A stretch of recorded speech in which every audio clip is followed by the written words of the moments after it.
Hello student, welcome to our YouTube channel commerce proficiency. आज की class में हम कंटिन्यू करेंगे लास्ट क्लासेस से जो हमने चैप्टर स्टार्ट किया हुआ है बेसिक अकाउंटिंग टर्म्स। इस लास्ट क्लासेस में हमने 10 तक है जो कवर कर चुके हैं ऑलरेडी। 2 क्लासेस के अंदर 10 तक जो अकाउंटिंग टर्म्स है वो कंप्लीट हो चुकी है। अगर अभी तक आपने लास्ट क्लासेस नहीं देखे ताकि आपकी स्टडी में कंसिस्टेंसी बनी रहे। अगर अभी तक आपने मेरे यूट्यूब चैनल कॉमर्स प्रोफिशिएंसी को सब्सक्राइब नहीं किया, सब्सक्राइब कीजिए और बेल आइकन जरूर प्रेस कीजिए ताकि जब भी मैं न्यू वीडियोस अपलोड करूँ सबसे पहले नोटिफिकेशन के पास जाए। आप वीडियोस को सबसे पहले देखकर आपकी स्टडी बूस्टअप हो। स्टार्ट करते हैं इनकम से। इनकम क्या होती है?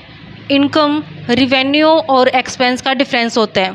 यहाँ पे रिवेन्यू और इनकम दोनों अलग कंसेप्ट है। रिवेन्यू अलग कंसेप्ट है, इनकम अलग कंसेप्ट है। यहाँ पे दोनों में फ़र्क होता है। इसको समझते हैं एग्जाम्पल की हेल्प से। एग्जाम्पल के लिए ले लेते हैं जो गुड्स कॉस्टिंग है। मान लेते हैं कि जो गुड्स की कॉस्टिंग है 4 लाख रुपए से, और जो सेल कर दी गई है गुड्स वो है 5 लाख रुपए में। 4 लाख खर्चा आया था गुड्स को बनाने का, 1 लाख प्रॉफिट ऐड करके 5 लाख में जो सेल कर दी गई। तो जहाँ पे जो ये टोटल 5 लाख में सेल किया है ये कहलाएगा रिवेन्यू। इसको बोलते हैं रिवेन्यू, जितना सेल करके टोटल पैसा आया है। जो कॉस्ट आई है इसको बोलते हैं हम एक्सपेंस। जो गुड्स कॉस्टिंग है 4 लाख ये खर्चे हैं, जो सेल करके मिला है पैसा वो रिवेन्यू है। अब यहाँ पे इनकम हम कैसे कैलकुलेट करते हैं? इनकम कैलकुलेट करने का जो तरीका होता है कि जितना रिवेन्यू जनरेट किया गया है अगर उस रिवेन्यू में से खर्चे माइनस कर दिए जाएं, एक्सपेंसेस माइनस कर दिए जाएं, तो हमारे पास क्या आ जाएगा? इनकम। रिवेन्यू 5 लाख रुपए जनरेट किया गया है, उसमें से 4 लाख तो क्या खर्चा ही है, बच गया कितना? 1 लाख। तो 1 लाख रुपए क्या कहलाएगी? इनकम कहलाएगी। नेक्स्ट टर्मिनोलॉजी आती है हमारे पास प्रॉफिट। प्रॉफिट कब आएगा? कैसे बोलें कि प्रॉफिट है? जब टोटल रिवेन्यू है जो एक्सेस होगी, यानी कि ज़्यादा होगी किससे? टोटल एक्सपेंसेस से। टोटल एक्सपेंसेस, जब टोटल रिवेन्यू ज़्यादा है टोटल एक्सपेंसेस से एक अकाउंटिंग पीरियड के दौरान, उसे बोला जाएगा प्रॉफिट। कि क्या है? प्रॉफिट है, कमा लिया ज़्यादा, खर्च हो गए हैं कम। तो जो प्रॉफिट होता है, प्रॉफिट से क्या होता है? इन्वेस्टमेंट जो होती है ऑनर की वो बढ़ जाती है, क्योंकि दोबारा से ये पैसा कहाँ लगा दिया जाएगा? बिजनेस में लगा दिया जाएगा, जिससे बिजनेस की जो इन्वेस्टमेंट है वो बढ़ जाएगी। सेकेंड, जो प्रॉफिट होता है ये ऑपरेटिंग एक्टिविटी से जनरेट किया जाता है। ऑपरेटिंग एक्टिविटी से जो जनरेट होता है उसे प्रॉफिट बोलते हैं। एग्जाम्पल के लिए अभी यहाँ पे एग्जाम्पल लेते हैं कि मान लेते हैं क्लॉथ बिजनेस है, कपड़े का बिजनेस है, तो कपड़ा बेच के जो कमाया जाएगा पैसा वो क्या कहलाएगा? प्रॉफिट कहलाएगा। यानी कि ऑपरेशन के दौरान जो कमाया गया है ऑपरेटिंग एक्टिविटी से पैसा वो क्या कहलाएगा? प्रॉफिट कहलाएगा। नेक्स्ट टर्मिनोलॉजी आती है गेन। गेन में और प्रॉफिट में डिफरेंस होता है। गेन क्या होता है? जो गेन होते हैं नॉन ऑपरेटिंग एक्टिविटी से मिलता है। Non operating activity. Non operating activity कैसे समझाते हैं? जैसे कि मैंने आपको एग्जांपल के तौर पे लिया था कि कपड़े का बिजनेस है, क्लॉथ बिजनेस था, क्लॉथ के बिजनेस से जो कमाया गया पैसा वो कहलाया था प्रॉफिट। अब एग्जांपल ले लेते हैं कि जो कपड़े को रखने के लिए जो फर्नीचर इस्तेमाल किया जाता है, फर्नीचर इस्तेमाल किया जैसे बॉक्स बनाए जाते हैं जहाँ पे कपड़ा है जो रखा जाता है दुकान के अंदर। तो जब यहाँ पे फर्नीचर को बेच के जो पैसा कमाया जाएगा वो क्या कहलाएगा? गेन कहलाएगा, क्योंकि जो मेन काम है बिजनेस का वो कपड़ा बेचना है, ना कि फर्नीचर बेचना। तो यहाँ पे जो कपड़ा बेच के जो कमाया गया पैसा वो प्रॉफिट कहलाएगा, क्योंकि ये ऑपरेटिंग एक्टिविटी आती है। उस कपड़े को रखने के लिए जो फर्नीचर यूज़ किया गया था, अगर उस फर्नीचर को बेच के जो पैसा कमाया गया उसको गेन बोलेंगे। दूसरी तरफ जो गेन होता है ये मॉनेटरी बेनिफिट होता है, प्रॉफिट होता है, एडवांटेज होता है, जो किसी इवेंट या ट्रांजेक्शन के कारण होते हैं, जो इंसिडेंटल नेचर की होती है, यानी कि एकदम से हो गई है। जैसे इसमें एग्जांपल लेते हैं फिक्स्ड एसेट्स को सेल करना या फिर कोर्ट केस जीत जाना, जो वैल्यू एसेट्स की वो बढ़ गई है। एग्जांपल के तौर पे ले लेते हैं कि जो बिल्डिंग की कॉस्ट थी 10 लाख रुपए और उसको सेल कर दिया गया है 12 लाख रुपए में। 10 लाख वाली चीज़ को 12 में बेचे तो 2 लाख का क्या होगा, यहाँ पे गेन हो गया, gain on sale of building. क्योंकि यहाँ पे जो गेन है वो क्यों गेन कहलाया, क्योंकि जो ये प्रॉफिट यानी कि जो ये फ़ायदा हुआ है, जो ये 2 लाख का फ़ायदा हुआ है, ये ऑपरेटिंग एक्टिविटी से नहीं हुआ, ये किससे हुआ है, नॉन ऑपरेटिंग एक्टिविटी से हुआ। इसका आंसर इसको क्या बोला जाएगा, गेन बोला जाएगा। नेक्स्ट टर्मिनोलॉजी यूज़ की जाती है लॉस। अब लॉस को 2 सेंस के अंदर यूज़ करते हैं। पहली सेंस क्या कहती है कि अगर बिजनेस के अंदर जो टोटल एक्सपेंसेस हैं, टोटल जो एक्सपेंसेस हैं वो ज़्यादा हो गए हैं टोटल रिवेन्यू से। टोटल रिवेन्यू से जब टोटल एक्सपेंसेस ज़्यादा हो गए हैं तो क्या हो गया, लॉस हो गया। दूसरी सेंस में लॉस का मतलब क्या होता है कि जिससे कोई भी मॉनेटरी बेनिफिट नहीं मिला, कुछ भी पैसा जो रिसीव नहीं हुआ उसे लॉस बोलेंगे। जैसे लॉस ड्यू टू फायर, आग लगने से नुकसान हो गया, चोरी माल हो गया नुकसान हो गया, एक्सीडेंट हो गया नुकसान हो गया, तो उसको भी क्या कहेंगे, लॉस बोलेंगे। एक्सप्लेनेशन कवर करते हैं इसकी। अब हम जो लॉस है इसके अलग अलग मीनिंग होते हैं।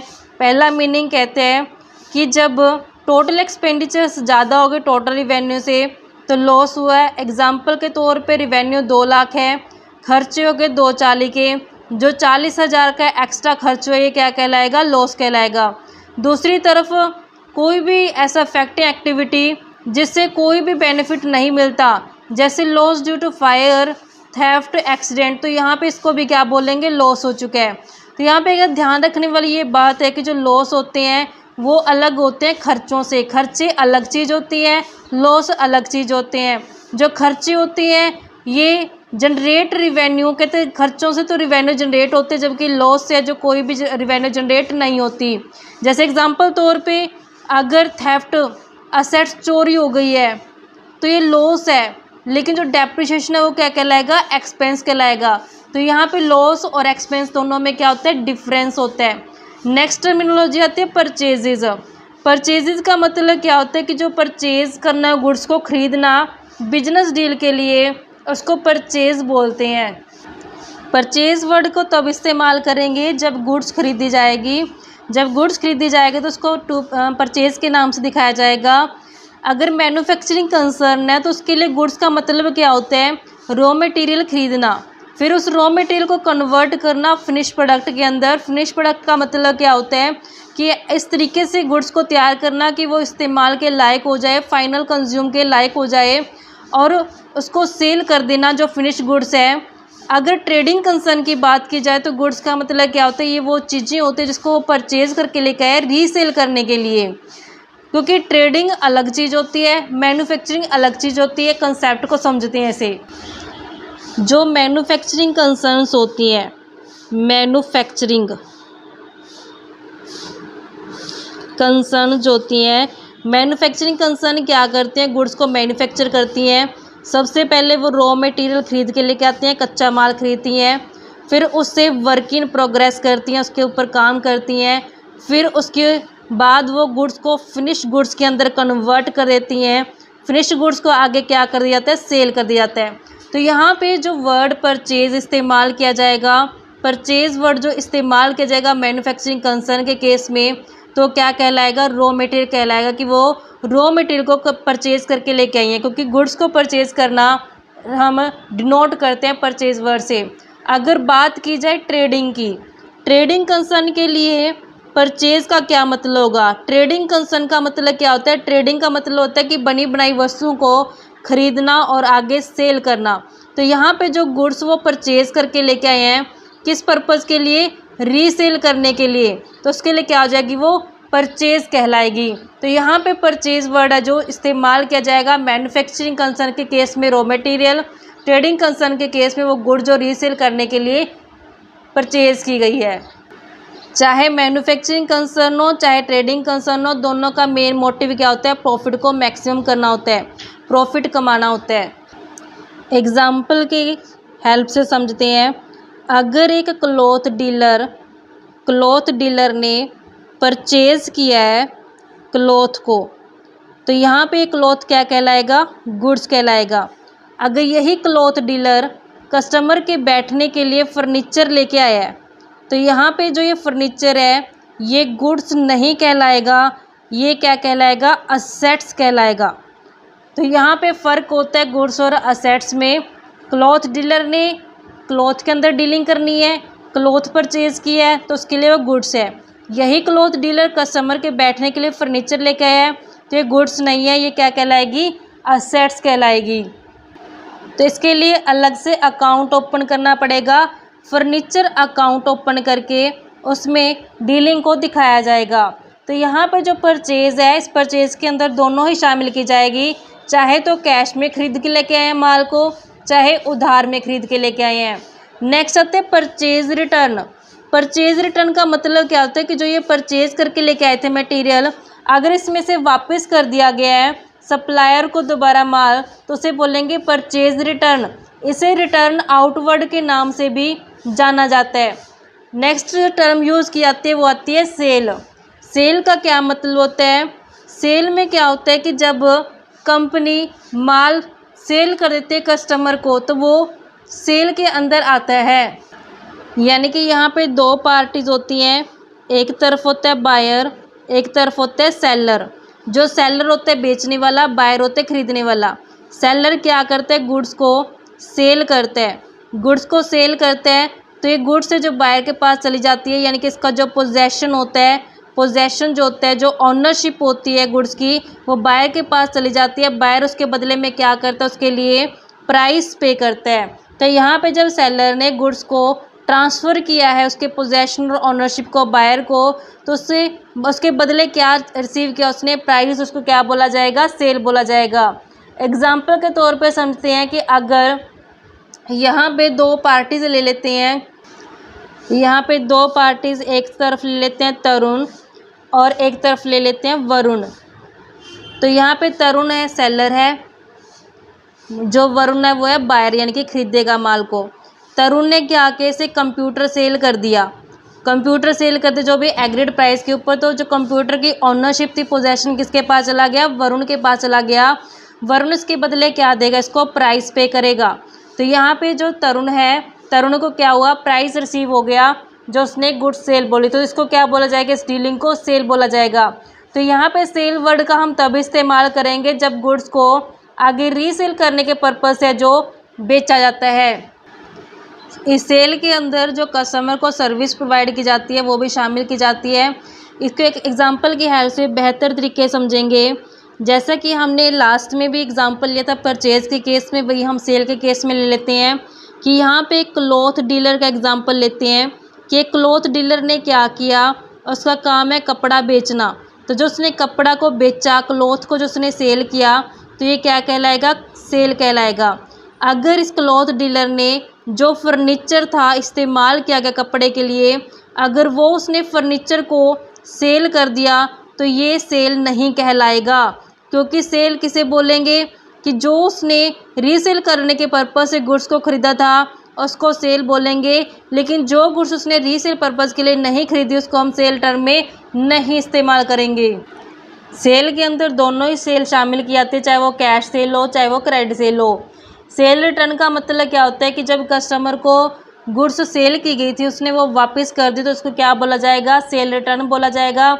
इसे रिटर्न इनवर्ड के नाम से भी जाना जाता है। नेक्स्ट टर्मिनोलॉजी यूज़ की जाती है स्टॉक या फिर स्टॉक इन ट्रेड। स्टॉक किसे बोलते हैं कि जब गुड्स को परचेज़ किया गया, गुड्स को परचेज़ किया गया था आगे सेल करने के लिए। अब सेल करने के लिए जो गुड्स परचेज़ की गई थी, मान लेते हैं कि टोटल गुड्स में से मान लेते हैं कि हाफ पोर्शन सेल हो गया और हाफ पोर्शन अभी अनसोल्ड है, यानी कि बिका नहीं है। तो जो ये अनसोल्ड पोर्शन होता है इसको क्या बोला जाता है, स्टॉक बोला जाता है। ये क्या अभी बिका हुआ माल नहीं है, ये अभी बेचना बाकी है। जब अकाउंटिंग पीरियड का एंड होता है तो जब अनसोल्ड जो मटेरियल रह जाता है उसको स्टॉक में रखा जाता है। जो स्टॉक होते हैं दो तरीके के होते हैं, एक तो होता है ओपनिंग स्टॉक और दूसरा होता है क्लोजिंग स्टॉक। ओपनिंग स्टॉक होता है और दूसरा होता है क्लोजिंग स्टॉक। तो यहाँ पर जो ओपनिंग स्टॉक होता है ये बिगिनिंग ईयर यानी कि ईयर की स्टार्टिंग में जो होता है वो होता है, जो क्लोजिंग स्टॉक होते हैं ईयर की लास्ट में जो पड़ा होता है मटेरियल उसे हम क्लोजिंग स्टॉक बोलते हैं, जो भी अनसोल्ड है, बिका नहीं है अकाउंटिंग पीरियड के दौरान, जो हमने नेक्स्ट ईयर को सेल करना होता है। नेक्स्ट इसमें पॉइंट ये आता है कि जो लास्ट ईयर का क्लोजिंग स्टॉक होता है वही नेक्स्ट ईयर का क्या बन जाता है, ओपनिंग स्टॉक बन जाता है। अगर लास्ट ईयर ये मटेरियल बिका नहीं है तो नेक्स्ट ईयर सबसे पहले कोशिश की जाती है इस मटेरियल को बेचने की। इस तरीके से बच्चों आज की क्लास में हमने ये टर्म्स जो अकाउंटिंग के अंदर यूज़ किए जाते हैं वो कवर किए हैं। आई होप कि वो क्लियर हो गई होंगी। जो हाफ बची हैं टर्म्स वो नेक्स्ट क्लास में कवर करेंगे। ऐसी रेगुलर क्लासेस देखने के लिए आप मेरे यूट्यूब चैनल कॉमर्स प्रोficiency को सब्सक्राइब, लाइक और शेयर करें। बेल आइकन जरूर प्रेस करें ताकि जब भी मैंने वीडियोज़ अपलोड करूँ सबसे पहले नोटिफिकेशन के पास जाए। आप वीडियोज़ को सबसे पहले देखकर आपकी स्टडी बूस्टअप हो।